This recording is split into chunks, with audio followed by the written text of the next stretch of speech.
Fridge के electric भागों की चेकिंग, मतलब जितने भी इलेक्ट्रिक भाग हैं उसको हम कैसे चेक करें। तो सबसे पहली चेकिंग हमारी कंप्रेसर मोटर की चेकिंग होगी। चेकिंग के बाद हम इसकी वायरिंग और कनेक्शन भी इसी में समझ लेंगे। सबसे पहले इसको चेक करना है कंप्रेसर मोटर को कि ये सही है कि नहीं सही है। तो सबसे पहले कंप्रेसर को चेक करने में 5 स्टेप होते हैं, 5 प्रक्रियाएं अपना ये जाती हैं। पांचों स्टेप में सबसे पहला चेक करना है, इसको मल्टीमीटर की भी जरूरत पड़ेगी। इलेक्ट्रिक भागों की चेकिंग, इसकी वायरिंग और कनेक्शन कंप्लीट समझने वाले हैं। तो सबसे पहले फ्रिज के जो इलेक्ट्रिक भाग है उसको चेक करने के लिए कंप्रेसर मोटर को चेक करना होगा। इस कंप्रेसर को चेकिंग हम 5 स्टेप में करते हैं। सबसे पहली चेकिंग हमारी इसकी है कि बाइंडिंग टेस्ट, यानी इसकी जो बाइंडिंग है वो सही है कि नहीं, कहीं ये मोटर जल तो नहीं गया है, खराब तो नहीं हो गया है। तो इसकी बाइंडिंग टेस्ट करने के लिए हमारे पास क्लैंप मीटर या मल्टीमीटर होना चाहिए। इसको हम सबसे पहले कंटिन्यूटी मोड पे ऑन करते हैं। देखिए कंटिन्यूटी मोड यहाँ पे है। सभी मल्टीमीटरों में अलग अलग जगह पे होता है। कंटिन्यूटी मोड जहां भी हो, जब ये उस जगह पे ऑन हो जाता है और दोनों पॉइंटों को टच करवाएंगे तो इससे वीप की आवाज आती है। ऐसे वीप की आवाज आ रही है, तो इस तरह से समझिए कि कंटिन्यूटी मोड पे है।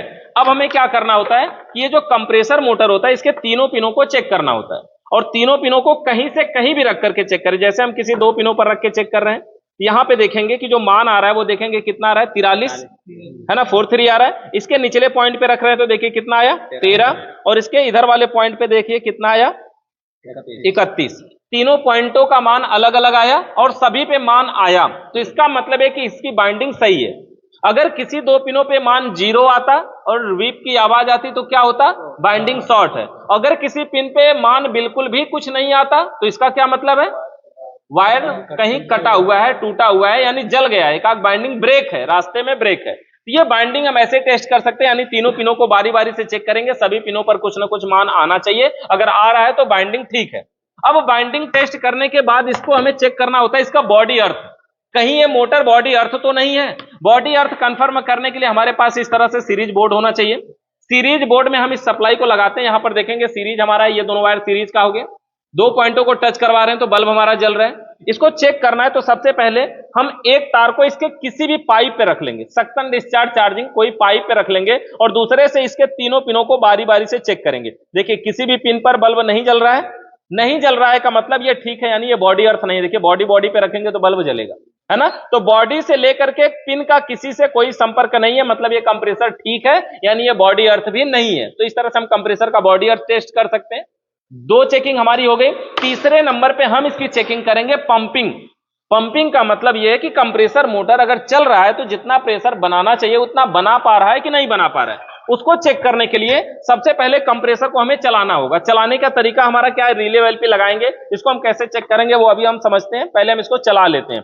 रिले और ओएलपी इसमें लगा लिया, और हमें जो कनेक्शन जोड़ना है मेन लीड का, एक तार को ओएलपी वाले पे खोस देना है और दूसरे को रिले के दाहिने साइड में लगाना है। ये दाहिने ध्यान देना है, पिन कॉमन की कभी नीचे होती कभी ऊपर होती, कहीं भी हो, लेकिन सप्लाई हमारी दाहिने होती है। इसको हम कैसे चेक करेंगे ये सब हम आगे समझ लेंगे। इस तरह से हम सप्लाई में इसको लगा दे रहे हैं, और हमारे पास होना चाहिए गेज। हम गेज इस तरह से मैनिफोल्ड गेज हो या सिंगल गेज हो, कोई भी हो सकता है, लगा सकते हैं। इसके लिए हमें क्या करना है, पहले हैंडल को बंद करना है। दोनों गेज का, प्रेशर गेज कंपाउंड गेज, दोनों गेज इसमें लगा तो पूरा हैंडल सब बंद रहेगा। जिस गेज से चेक करना है, मान लीजिए हम प्रेशर गेज से चेक करने जा रहे हैं, तो प्रेशर गेज की जो पाइप है, ये गेज का निचला सिरा में रेड कलर लगा हुआ है ना, रेड गेज के नीचे रेड कलर लगा है, ब्लू के नीचे ब्लू कलर लगा है, बीच वाले में येलो कलर लगा है। हमें क्या करना है, इसको पकड़िए, हमें इसके डिस्चार्ज लाइन में इस तरह से, देखिए इसमें एनआरबी लगाए हुए हैं, अगर नहीं लगाए किसी कंप्रेसर में तो पहले इस तरह से जोड़ना पड़ेगा। जोड़ने के बाद इस तरह से इस पाइप को लगा करके हम इसमें टाइट कर देंगे, टाइट कर देंगे, और हैंडल बंद है, गेज का हैंडल बंद है। होगा क्या, अब अगर हम कंप्रेसर को चलाएंगे, ये सक्शन लाइन से हवा को खींचेगा, डिस्चार्ज से फेंकेगा और जाएगा गेज में, और गेज का हैंडल बंद होने के कारण हवा से कहीं से बाहर नहीं निकलेगी, यानी केवल पाइपों में ही हवा रहेगी। हम क्या करते हैं, इसको चालू करते हैं। यहां पर देखिए फिर से हम रिले लगा देते हैं, यहां पे निकल गया थोड़ा, इसको हम अब चालू करते हैं। इसको हम चालू करते हैं, यहां पर देखिए स्विच को बंद कर लेते हैं और डायरेक्ट वाले सॉकेट में लगाते हैं, सप्लाई को चालू करते हैं। देखिए कंप्रेसर मोटर हमारा चालू हो गया, सुई देखिए ऊपर बढ़ रहा है। जैसे ही ये ऊपर लगभग 450 के आसपास पहुंचेगा, इसको हम मजे प्रेशर चढ़ाएंगे। देखिए अभी 250, 300, 350 लगभग पहुंचने वाला है, 350 हो गया और 400 हो गया। 400 psi जैसे प्रेशर पहुंचा, हम इसको बंद कर देते हैं और देखते हैं कि क्या 400 psi पे वो रुका है। अगर वो वहीं रुका है तो समझिए इसकी पंपिंग ठीक है। अगर वो वहां से धीरे धीरे करके नीचे आ रहा है तो भी कोई बात नहीं, अभी काम चलेगा, बदलने की जरूरत नहीं है इतना जल्दी। लेकिन अगर वो गेज की सुई तेजी से नीचे आ रही है तो समझिए कि इसकी पंपिंग फेल है, क्योंकि जो पंपिंग करता है अगर उसके रास्ते में गैप हो जाएगा तब वो हवा भी कम बनाएगा और वहां से हवा वापस भी जाएगी। यहां पे देख सकते हैं, जैसे यहां से देखिए 400 पे हमने चढ़ाया, 400 से एक पॉइंट थोड़ा सा नीचे हो गया सुई अभी, तो इसका ये मतलब है कि बहुत हल्का हल्का धीरे धीरे नीचे आ रहा है, लेकिन इतना धीरे नीचे आने से कोई फर्क नहीं पड़ता, कोई दिक्कत नहीं होती, पंपिंग ये बढ़िया बना रहा है, इसमें कोई दिक्कत नहीं, यानी ये कंप्रेसर मोटर हमारा सही है। देखिए बिल्कुल 400 के पॉइंट के करीब है, यानी इसमें कोई भी दिक्कत नहीं है, ये कंप्रेसर की पंपिंग हमारी ठीक है। तो इस तरह से हम कंप्रेसर की पंपिंग टेस्ट करेंगे, यानी कंप्रेसर के डिस्चार्ज लाइन में चार्जिंग पाइप जोड़ेंगे, चार्जिंग पाइप का दूसरा सिरा गेज में रहेगा, हैंडल बंद रहेंगे, और उसके बाद हम क्या करेंगे, कंप्रेसर को चलाएंगे 400 psi तक, लगभग 450 psi तक चढ़ाएंगे, और उसके बाद वहीं कंप्रेसर को बंद करेंगे और देखेंगे कि क्या ये सुई धीरे धीरे नीचे आ रही है। अगर बिल्कुल नीचे नहीं आ रही है तो पंपिंग बढ़िया है,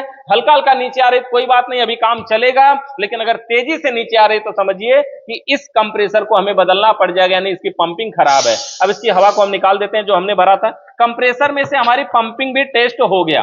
अब अगली चेकिंग हमारी है इसकी एम्पियर टेस्ट।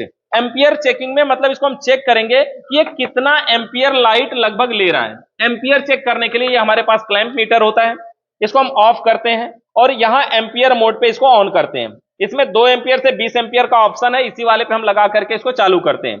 यहां पर देखिए जो मेन लीड इसमें आई है इसी वाले तार में हम लगा देते हैं, किसी एक ही तार में इसके क्लैंप को फंसाना है। यहां पर 0 शो कर रहा है, कंप्रेसर को चालू करिए, जैसे ही कंप्रेसर चालू करेंगे यहां पे कुछ एम्पियर शो करेगा, देखिए 0.7 एम्पियर ले रहा है। तो 0.7 एम्पियर ले रहा है, इसका मतलब कोई दिक्कत नहीं है, 0.7 एम्पियर लेता है। जैसे अगर हमारी 200 लीटर के नीचे की फ्रिजें रहती है तो लगभग 0.3 एम्पियर से 0.9 एम्पियर तक लेता है, 200 से लेके 250 तक एम्पियर लगभग 270-80 तक रहता है। तो समझिए यह 0.3 एम्पियर से लेके 1.2 एम्पियर तक लेता है, 300 एम्पियर या 300 प्लस या थोड़ा उससे आसपास रहता है लगभग। तो कुल मिलाकर के 0.3 से लेके 1.8 एम्पियर तक लगभग ये लेता है। अगर इसी के बीच में ले रहा है तो ठीक है, कभी अगर इसका कनेक्शन उल्टा कर देंगे या कुछ और उल्टा करेंगे तो इसका जो एम्पियर है ना वो बढ़ जाएगा, 4 एम्पियर, 5 एम्पियर, 6 एम्पियर। अगर ऐसा ले रहा है तो समझिए कुछ ना कुछ कमी है, यानी कनेक्शन या तो हमारा खराब है या तो हमारा कंप्रेसर मोटर ही खराब है। और इस तरह से हम इसका एम्पियर टेस्ट कर सकते हैं। और अभी हमने कंप्रेसर को चलाया तो यहां पे देखा कोई सा तेल वगैरह नहीं निकल रहा है, यहां से देखेंगे कोई तेल वगैरह नहीं निकल रहा है। अगर नहीं निकल रहा है तो समझिए कि इसमें ऑयल टेस्ट भी ठीक है, यानी 5वां जो तरीका है वो ऑयल टेस्ट का है। जब कंप्रेसर चलाएंगे अगर डिस्चार्ज लाइन से अधिक मात्रा में तेल फेंक रहा है तो हमें कंप्रेसर बदलने की जरूरत पड़ जाएगी। ठीक है, तो हम इस कंप्रेसर मोटर को, हमारा सही है बिल्कुल पूरी तरह से, 5 प्रक्रिया में परफेक्ट हुआ, इसको हमने चेक कर लिया। अब हम इसमें चेक करते हैं, हमारी अगली प्रक्रिया में है चेकिंग रिले की चेकिंग। यहां पर हमारे पास ये है open type relay. Open type relay का मतलब इसकी बाइंडिंग ऊपर से दिखाई देती है, इसलिए इसे ओपन टाइप रिले बोलते हैं। देखिए इस तरह से बाइंडिंग है इसकी और ऊपर से दिखाई दे रही है। इसमें एक पोल पॉइंट है और 2 छिद्र बने हुए, एक पोल पॉइंट है और 2 छिद्र बने हुए। इससे हमें चेक करना है। चेक करने के लिए देखिए हमारे पास इस तरह का एक मेन लीड होना चाहिए। सीरीज के एक तार को रिले के इस पोल पॉइंट पे रखेंगे, इस तरह से रिले के पोल पॉइंट पे लगाएंगे और दूसरे तार से रिले में बने दोनों छिद्रों को बारी बारी से चेक करेंगे। रिले में यहाँ पे 2 छिद्र बने हैं, इनको बारी बारी से चेक करना है। प्लायर नहीं है यहाँ पे, इसको हम थोड़ा सा दबा देते हैं ताकि ये ढीला पड़ रहा है अभी, थोड़ा सा इसको हम दबा देते हैं ताकि ये पोल पॉइंट से नीचे न गिर जाए। इस तरह से हमने एक तार को पोल पॉइंट पे लगाया और दूसरा तार यहां बचा हुआ है। रिले को हमने सीधे पोजीशन पे पकड़ लिया और सीरीज में इसको लगाते हैं। सीरीज में हमने लगा दिया। डायरेक्ट पे देखिए बल्ब जल रहा है, स्विच ऑन करिए। डायरेक्ट वाले पे देखिए बल्ब जल रहा है। अब इसके अंदर, रिले के अंदर 2 छिद्र बने हुए हैं, यहां पर देखेंगे आगे 2 छिद्र हैं।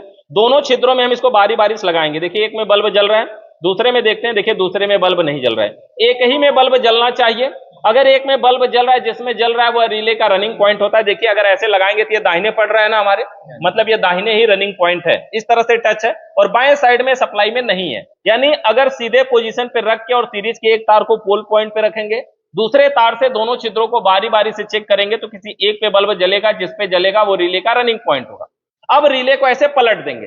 पलटने का मतलब है ऊपर का नीचे, नीचे का ऊपर कर देंगे और ऐसे ही पोल पॉइंट पे इसको रहने देंगे और दूसरे तार से दोनों छिद्रों में चेक करेंगे और इस अवस्था में देखेंगे कि सीरीज का बल्ब दोनों छिद्रों में जलना चाहिए। देखिए इधर भी जल रहा है हमारा सीरीज का बल्ब और उधर भी जल रहा है दोनों। अगर दोनों सिरों में जल रहा है तो समझिए हमारा जो रिले है वो ठीक है। देखिए पलटने के बाद बल्ब बंद हो जा रहा है, उल्टा सीधा उल्टा करने के बाद बल्ब चालू हो जा रहा है। ये इस समय स्टार्टिंग पे लगाए हुए हैं इस तरह से, एक दिशा में बल्ब जल रहा है, दूसरी दिशा में बल्ब नहीं जल रहा है। तो इस तरह से हम इस रिले को चेक कर सकते हैं। ये ओपन टाइप रिले है। इसको ओपन टाइप रिले इसलिए बोलते हैं क्योंकि इसकी बाइंडिंग जो है वो ऊपर से दिखाई देती है, इसीलिए इसको ओपन टाइप रिले के नाम से जाना जाता है। ठीक है, अब देखिए ओपन टाइप रिले हमारा चेक हो गया। आगे हमारा रिले है पीटीसी रिले, यही रिले महत्वपूर्ण हमारा है। पीटीसी पॉजिटिव टेम्परेचर कॉफिशिएंट, ये जो रिले है ये 4 पिन का भी आता है, 3 पिन का भी है, 2 पिन का भी है, 1 पिन का भी है, सभी पिनों का ये मार्केट में आता है।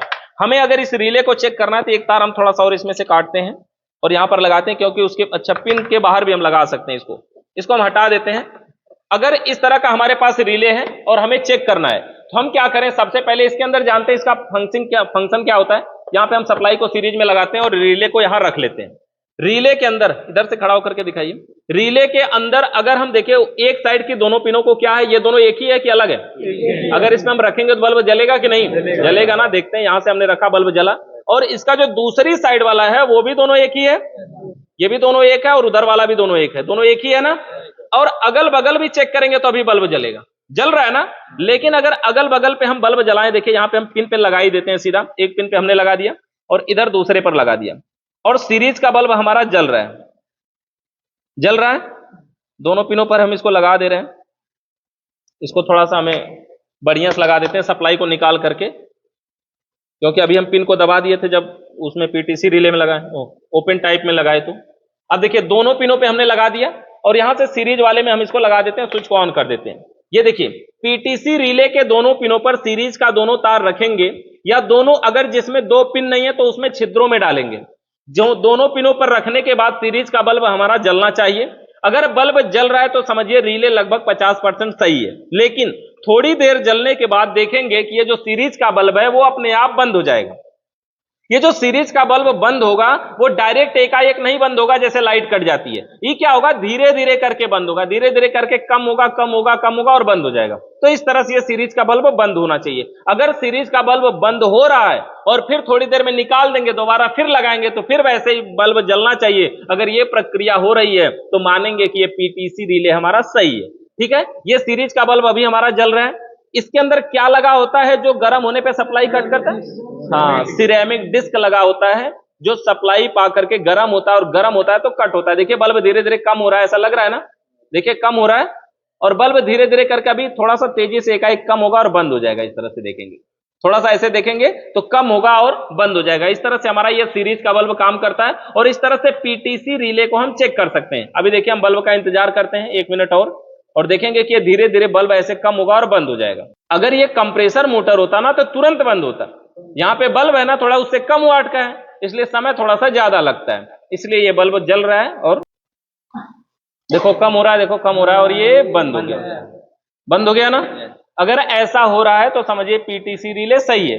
अब अगर इस रिले को हम निकाल लेते हैं और दोबारा फिर से हम लगा दे तो क्या हो जाएगा, बल्ब जल जाएगा?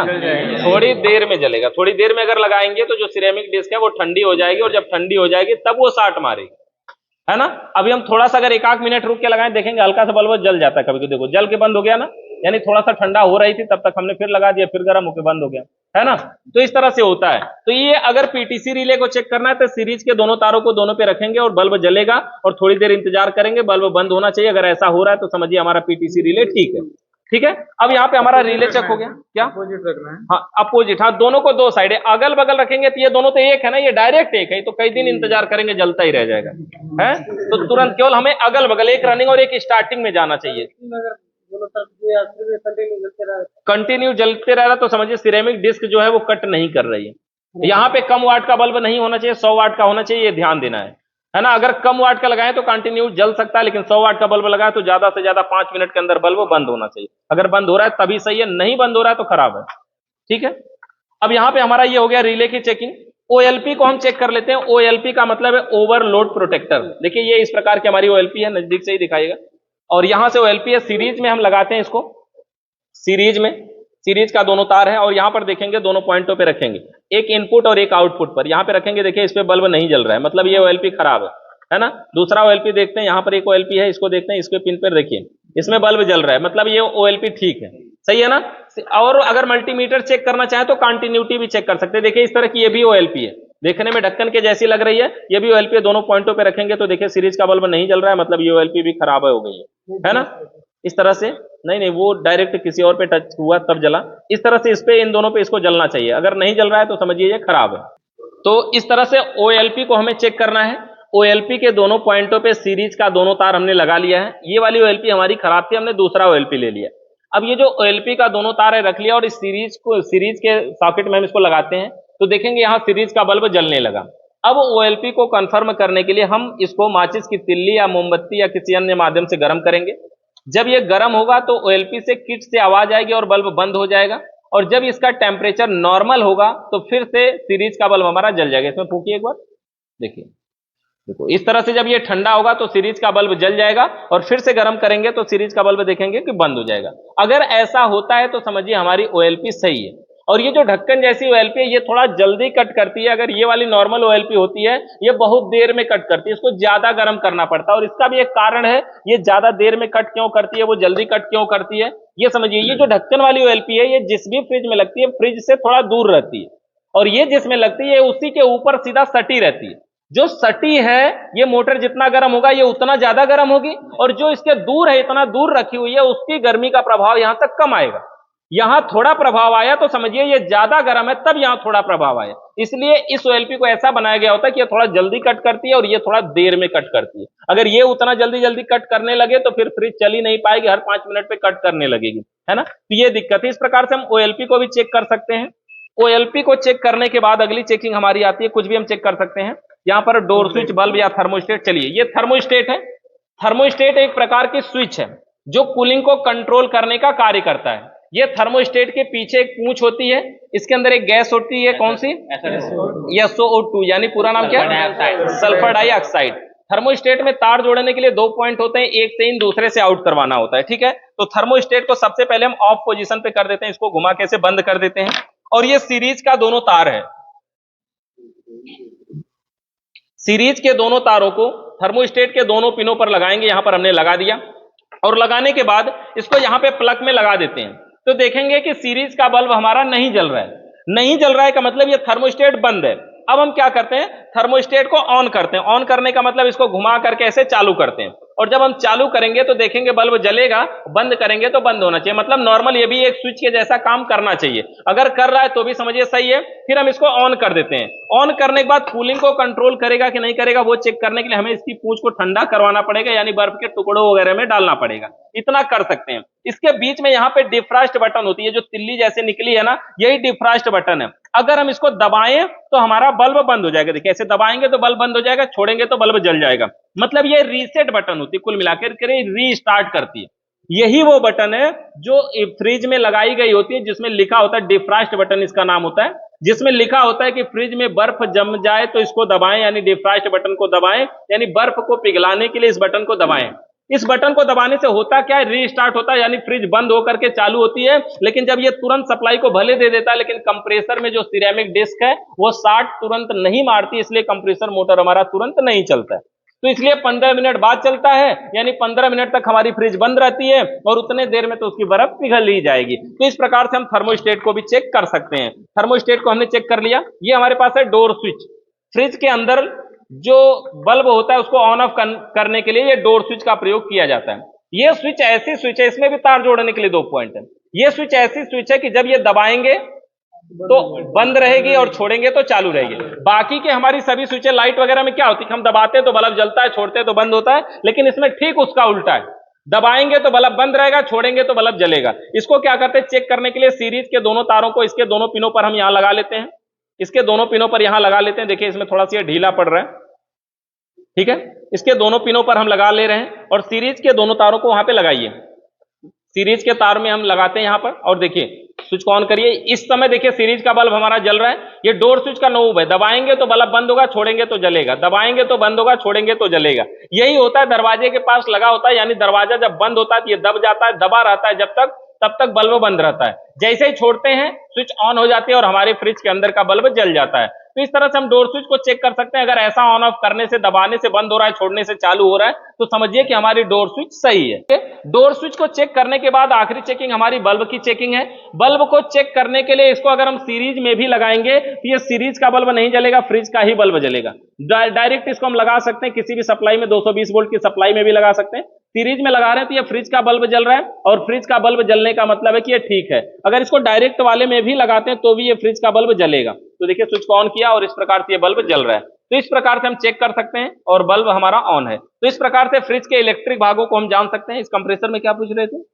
वो रनिंग स्टार्टिंग कॉमन। तो इसमें देखिए कॉमन या तो नीचे रहता है या तो ऊपर रहता है, वो तरीका है। और रनिंग हमेशा इसमें दाहिने साइड में रहता है। लेकिन अगर मल्टीमीटर से चेक करना चाहें तो भी चेक कर सकते हैं। जिन दो पिनों का मान सबसे ज्यादा होगा उन दोनों को छोड़कर जो तीसरा बचेगा वो कॉमन होगा। बाकी रनिंग हमारा दाहिने, स्टार्टिंग हमारा बाएं। इस प्रकार से भी हम कनेक्शन कर सकते हैं। नहीं तो कॉमन से रख करके रनिंग स्टार्टिंग को चेक करेंगे तो रनिंग की वैल्यू कम होती है और स्टार्टिंग की वैल्यू ज्यादा होती है। ठीक है, इस प्रकार से हम फ्रिज के इलेक्ट्रिक भागों को चेक कर सकते हैं।